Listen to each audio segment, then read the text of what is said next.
എല്ലാവർക്കും നമസ്കാരം. ഞാൻ ശ്രീപ്രസാദം. ഇത് നിങ്ങൾ മുന്നിലേക്ക് വന്നിരിക്കുന്നത് give respect and take respect എന്ന് പറയുന്നതിന്റെ അർത്ഥം എല്ലാവർക്കും അറിയുന്നതാണ്. അതായത് നമ്മൾ എന്ത് കൊടുക്കുന്നോ അതായിരിക്കും നമുക്ക് തിരിച്ചു കിട്ടുക. നമ്മളൊരാൾക്ക് ആ ഒരു സ്ഥാനം, ഏതൊരാളായാലും നമ്മളെക്കാളും ചെറിയവനായാലും വലിയവനായാലും നമ്മൾ അയാൾക്ക് അകമഴിഞ്ഞ ഒരു സ്ഥാനം നമ്മുടെ ജീവിതത്തിൽ നമ്മൾ കൊടുക്കുമ്പോൾ തിരിച്ചും നമുക്കത് കിട്ടും. നമ്മൾ ചെയ്യുന്ന കർമ്മത്തിന്റെ ഫലമാണ് നമുക്കും നമ്മുടെ വീട്ടുകാർക്ക്, നമ്മുടെ കുട്ടികൾക്ക് എല്ലാവർക്കും കിട്ടുക. അപ്പൊ നമ്മൾ ചെയ്യുന്നത് എന്തോ അതാണ് നമുക്ക് തിരിച്ചു കിട്ടുക. അപ്പൊ നമ്മൾ റെസ്പെക്ട് കൊടുത്തു കഴിഞ്ഞാൽ നമുക്ക് തിരിച്ച് റെസ്പെക്ട് കിട്ടിയിരിക്കും, അത് തീർച്ചയാണ്.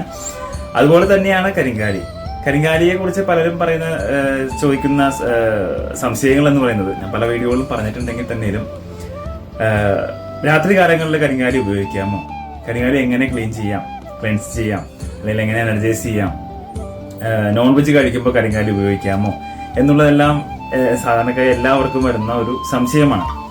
അപ്പോൾ കരിങ്കാലി എന്ന് പറയുന്നത് കരിമരം, എബോണി വുഡ്.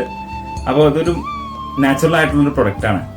അതിൽ ഒരു എനർജി ഉണ്ട്. ആ എനർജി നമ്മൾ മനസ്സിലാക്കിക്കൊണ്ട് നമ്മുടെ ജീവിതത്തിലേക്ക് അതിനെ കൊണ്ടുവന്നാലാണ് നമുക്ക് പൂർണ്ണമായിട്ടും അതിൻ്റെ ഒരു ഫലം നമുക്ക് കിട്ടുക. അപ്പോൾ രാത്രി കാലങ്ങളിൽ ഉരിവെക്കാൻ താല്പര്യമുള്ളവർ ഉരിവെക്കുക. നോൺ വെജ് കഴിക്കുമ്പോൾ മാറ്റിവെക്കാൻ പറ്റുന്ന അവസരമാണെന്നുണ്ടെങ്കിൽ മാറ്റിവെക്കുക. അപ്പൊ നമ്മൾ അതിന് ഇത്രയും പൈസ കൊടുത്ത് വാങ്ങുന്ന ഒരു ഉൽപ്പന്നം നമ്മൾ അതിനെ ഒരു സ്ഥാനം നമ്മുടെ ജീവിതത്തിൽ കൊടുക്കേണ്ടതുണ്ടെന്ന് നമ്മുടെ ഉള്ളിന്റെ ഉള്ളിൽ തോന്നിക്കുക. ആ ഉള്ളിനുള്ളിൽ തോന്നിക്കുന്നതാണ് നമ്മളിലേക്ക് തിരിച്ചു വരുന്നത്, റിഫ്ലക്ട് ചെയ്യുന്നത്. അപ്പൊ നമ്മൾ അതിന് സ്ഥാനം കൊടുക്കുന്നുണ്ട്, അതിൽ നിന്ന് എന്തോ ഒരു എഫക്റ്റ് കിട്ടുന്നുണ്ട്.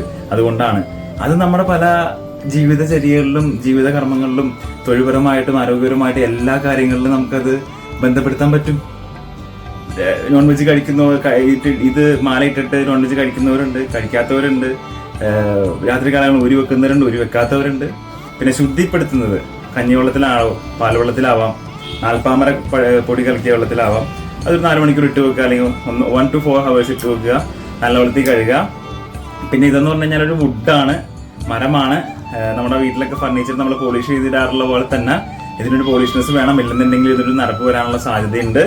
അപ്പോൾ എണ്ണ നമ്മൾ ആഴ്ചയിൽ ഒഴിക്കുക. നമ്മൾ ശരീരത്തിൽ എണ്ണ തയ്ക്കാത്ത ആളുകളാണെന്നുണ്ടെങ്കിൽ ആഴ്ചയിൽ ഒഴിക്കുകയെങ്കിലും നമ്മൾ എണ്ണ ഉപയോഗിച്ചിട്ട് ജസ്റ്റ് ഒന്ന് മാല എടുത്തിട്ട് ഒന്ന് റബ്ബ് ചെയ്യുമ്പോൾ ആ എണ്ണ മയ അതിലുണ്ടാവും. ഇപ്പം നമ്മൾ ക്ലെൻസ് ചെയ്തിട്ടാണെന്നുണ്ടെങ്കിൽ ശുദ്ധീകരിക്കപ്പെടുത്തിയിട്ട് നമ്മൾ നല്ലപോലെ കഴുകിയതിന് ശേഷം നല്ലപോലെ തുടച്ചെടുത്തിട്ട് എണ്ണ എടുക്കുക, കുറച്ച് കയ്യിലാക്കിയിട്ട് ഈ മാലയൊന്നും എടുത്ത് ജസ്റ്റ് ഒന്ന് റബ്ബ് ചെയ്യുക. അപ്പോൾ എണ്ണ ഉപയോഗിക്കുന്ന ആളുകളാണെന്നുണ്ടെങ്കിൽ, ദേഹത്ത് ഉപയോഗിക്കുന്ന ആളാണെങ്കിൽ അതിൻ്റെ ആവശ്യമില്ല. നമ്മുടെ ശരീരത്തിലുള്ള വേർപ്പ്, അഴുക്ക്, എണ്ണ ഇതെല്ലാം അബ്സോർവ് ചെയ്തിട്ടാണ് ഇതിൽ പോളിഷ്നെസ് നിൽക്കുക. അപ്പോൾ നമ്മുടെ കയ്യിലിപ്പോൾ 4 mm മുതൽ കരിങ്കാലി മാലകൾ അവൈലബിൾ ആണ്. അപ്പോൾ 4 mm, 5 mm, 6 mm, 7 mm, 8 mm, 9 mm, 10 mm, 12 mm, 14 mm, 16 mm ഇത്രയും വേരിയന്റ് നമ്മുടെ കയ്യിൽ അവൈലബിൾ ആണ്. അപ്പോൾ വിളിക്കുക, മെസ്സേജ് അയക്കുക. വിളിച്ചിട്ട് കിട്ടിയില്ലെങ്കിൽ മെസ്സേജ് അയക്കുക, തീർച്ചയായിട്ടും റിപ്ലൈ അയക്കുന്നതായിരിക്കും. അപ്പോൾ മാല പ്ലെയിൻ മാലയുണ്ട്, അതുപോലെ തന്നെ നമുക്ക് പിന്നിക്കെട്ടിയ മാല നമുക്ക് 5 mm അവൈലബിൾ ആണ്, 6 mm അവൈലബിൾ ആണ്, 7 mm അവൈലബിൾ ആണ്. ചെറിയ മുത്ത് വേണം, ലെങ്ത് കൂടുതൽ വേണമെന്നുണ്ടെങ്കിൽ പിന്നിക്കെട്ടിയ മാല എടുക്കുക. ജപിക്കാനുള്ളവർക്കാണെന്നുണ്ടെങ്കിൽ പിന്നിക്കെട്ടിയ മാല എടുക്കുക. ജപത്തിന് വളരെയധികം ബെസ്റ്റാണ് കരിങ്കാലി. രുദ്രാക്ഷം പോലെ തന്നെ വളരെയധികം എനർജി ഉള്ള ഒന്നാണ് കരിങ്കാലി. അപ്പോൾ എല്ലാവർക്കും നല്ലൊരു ദിനം നേർന്നുകൊണ്ട് നിർത്തുന്നു. നന്ദി, നമസ്കാരം.